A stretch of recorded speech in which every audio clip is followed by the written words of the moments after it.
महान पतिव्रता सती सुलोचना की कथा। सुलोचना वासुकी नाग की पुत्री और लंका के राजा रावण के पुत्र मेघनाद की पत्नी थी।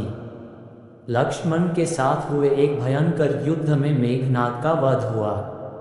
उसके कटे हुए शीश को भगवान श्री राम के शिविर में लाया गया था। अपने पति की मृत्यु का समाचार पाकर सुलोचना ने अपने ससुर रावण से राम के पास जाकर पति का शीश लाने की प्रार्थना की, किंतु रावण इसके लिए तैयार नहीं हुआ। उसने सुलोचना से कहा कि वह स्वयं राम के पास जाकर मेघनाद का शीश ले आए, क्योंकि राम पुरुषोत्तम है, इसीलिए उनके पास जाने में तुम्हें किसी भी प्रकार का भय नहीं करना चाहिए। रावण के महापराक्रमी पुत्र इंद्रजीत मेघनाद का वध करने की प्रतिज्ञा लेकर लक्ष्मण जिस समय युद्ध भूमि में जाने के लिए प्रस्तुत हुए, तब राम उनसे कहते हैं, लक्ष्मण, रण में जाकर तुम अपनी वीरता और रणकौशल से रावण पुत्र मेघनाद का वध कर दोगे, इसमें मुझे कोई संदेह नहीं है। परंतु एक बात का विशेष ध्यान रखना कि मेघनाद का मस्तक भूमि पर किसी भी प्रकार न गिरे, क्योंकि मेघनाद एक नारी व्रत का पालक है और उसकी पत्नी परम पतिव्रता है। ऐसी साध्वी के पति का मस्तक अगर पृथ्वी पर गिर पड़ा तो हमारी सारी सेना का ध्वंस हो जाएगा और हमें युद्ध में विजय की आशा त्याग देनी पड़ेगी। लक्ष्मण अपनी सेना लेकर चल पड़े। सम्रभूमि में उन्होंने वैसा ही किया। युद्ध में अपने बाणों से उन्होंने मेघनाद का मस्तक उतार लिया, पर उसे पृथ्वी पर नहीं गिरने दिया। हनुमान उस मस्तक को रघुनंदन के पास ले आए। मेघनाद की दाहिनी भुजा आकाश में उड़ती हुई उसकी पत्नी सुलोचना के पास जाकर गिरी। सुलोचना चकित हो गई। दूसरे ही क्षण अत्यंत से कातर होकर विलाप करने लगी, पर उसने भुजा को स्पर्श नहीं किया। उसने सोचा, संभव है ये भुजा किसी अन्य व्यक्ति की हो। ऐसी दशा में पर पुरुष के स्पर्श का दोष मुझे लगेगा।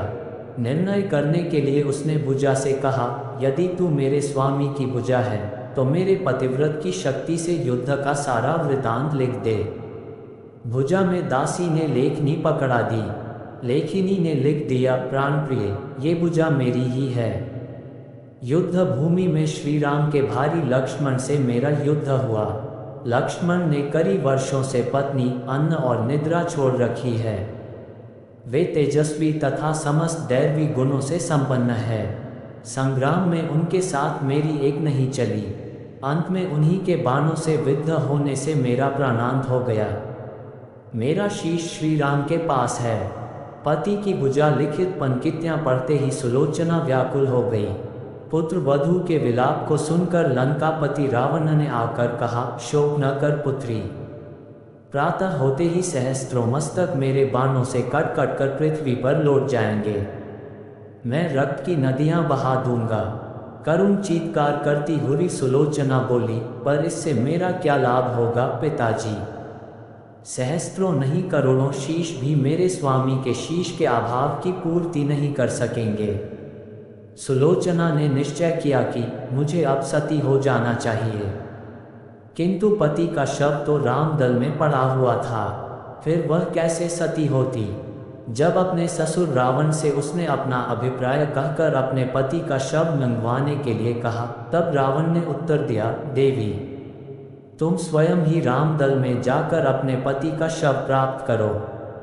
जिस समाज में बाल ब्रह्मचारी हनुमान, परम जितेंद्रिय लक्ष्मण तथा एक पत्नीव्रती भगवान श्री राम विद्यमान हैं, उस समाज में तुम्हें जाने से डरना नहीं चाहिए। मुझे विश्वास है कि इन स्तुत्य महापुरुषों के द्वारा तुम निराश नहीं लौटाई जाओगी। सुलोचना के आने का समाचार सुनते ही श्री राम खड़े हो गए और स्वयं चलकर सुलोचना के पास आए और बोले, देवी, तुम्हारे पति विश्व के अन्यतम योद्धा और पराक्रमी थे। उनमें बहुत से सद्गुण थे, किंतु विधि की लिखी को कौन बदल सकता है। आज तुम्हें इस तरह देखकर मेरे मन में पीड़ा हो रही है। सुलोचना भगवान की स्तुति करने लगी। श्री राम ने उसे बीच में ही टोकते हुए कहा, देवी, मुझे लज्जित न करो। पतिव्रता की महिमा अपार है, उसकी शक्ति की तुलना नहीं है। मैं जानता हूँ कि तुम परम सती हो। तुम्हारे सतीत्व से तो विश्व भी थर्राता है। अपने स्वयं यहाँ आने का कारण बताओ, बताओ कि मैं तुम्हारी किस प्रकार सहायता कर सकता हूँ। सुलोचना ने अश्रुपूरित नयनों से प्रभु की ओर देखा और बोली, राघवेंद्र, मैं सती होने के लिए अपने पति का मस्तक लेने के लिए यहाँ पर आ रही हूँ। श्री राम ने शीघ्र ही ससम्मान मेघनाद का शीश मंगवाया और सुलोचना को दे दिया। पति का छिन्न शीश देखते ही सुलोचना का हृदय अत्यधिक द्रवित हो गया। उसकी आंखें बड़े जोरों से बरसने लगीं। रोते रोते उसने पास खड़े लक्ष्मण की ओर देखा और कहा, सुमित्रानंदन, तुम भूल कर भी गर्व मत करना कि मेघनाद का वध मैंने किया है। मेघनाद को धराशायी करने की शक्ति विश्व में किसी के पास नहीं थी। ये तो दो पतिव्रता नारियों का भाग्य था। आपकी पत्नी भी पतिव्रता हैं और मैं भी पति चरणों में अनुरक्ति रखने वाली उनकी अनन्य उपासिका हूँ। पर मेरे पति देव पतिव्रता नारी का अपहरण करने वाले पिता का अन्न खाते थे और उन्हीं के लिए युद्ध में उतरे थे, इसी से मेरे जीवन धन परलोक से धारे। सभी योद्धा सुलोचना को राम शिविर में देखकर चकित थे। वे यह नहीं समझ पा रहे थे कि सुलोचना को ये कैसे पता चला कि उसके पति का शीश भगवान राम के पास है। जिज्ञासा शांत करने के लिए सुग्रीव ने पूछ ही लिया कि यह बात उन्हें कैसे ज्ञात हुई कि मेघनाद का शीश श्री राम के शिविर में है। सुलोचना ने स्पष्टता से बता दिया, मेरे पति की भुजा युद्ध भूमि से उड़ती हुई मेरे पास चली गई थी। उसी ने लिखकर मुझे बता दिया। व्यंग्य भरे शब्दों में सुग्रीव बोल उठे, निष्प्राण भुजा यदि लिख सकती है फिर तो ये कटा हुआ सिर भी हंस सकता है। श्री राम ने कहा, व्यर्थ बातें मन करो मित्र, पतिव्रता के महामतय को तुम नहीं जानते। यदि वह चाहे तो ये कटा हुआ सिर भी हंस सकता है। श्री राम की मुखकृति देखकर सुलोचना उनके भावों को समझ गई। उसने कहा, यदि मैं मन, वचन और कर्म से पति को देवता मानती हूँ तो मेरे पति का ये निर्जीव मस्तक हंस उठे।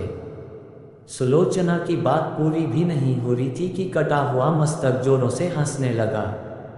ये देखकर सभी दंग रह गए। सभी ने पतिव्रता सुलोचना को प्रणाम किया। सभी पतिव्रता की महिमा से परिचित हो गए थे। चलते समय सुलोचना ने श्री राम से प्रार्थना की, भगवान, आज मेरे पति की अंत्येष्टि क्रिया है और मैं उनकी सहचरी उनसे मिलने जा रही हूँ, अतः आज युद्ध बंद रहे। श्री राम ने सुलोचना की प्रार्थना स्वीकार कर ली। सुलोचना पति का सिर लेकर वापस लंका आ गई। लंका में समुद्र के तट पर एक चंदन की चिता तैयार की गई। पति का शीश गोद में लेकर सुलोचना चिता पर बैठी और धधकती हुई अग्नि में कुछ ही क्षणों में सती हो गई।